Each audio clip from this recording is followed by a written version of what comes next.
Friends, are you looking forward to TestBash? I know I am. I've attended TestBash last year and it was the most amazing learning experience.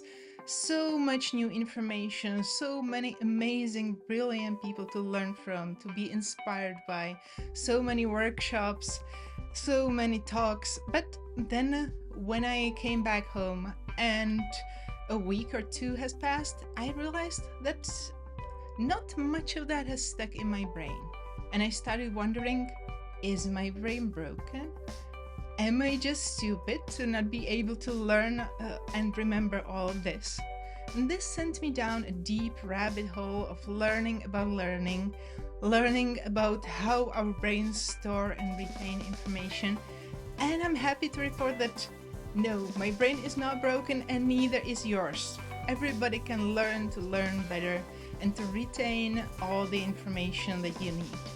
I'm more than happy to share all my findings with you. I hope this is gonna be an amazing adventure of exploring the world of learning, exploring the world of our brains and our memory. And I hope in the end we will all learn something and make the best use of this incredible learning experience that is TestBash.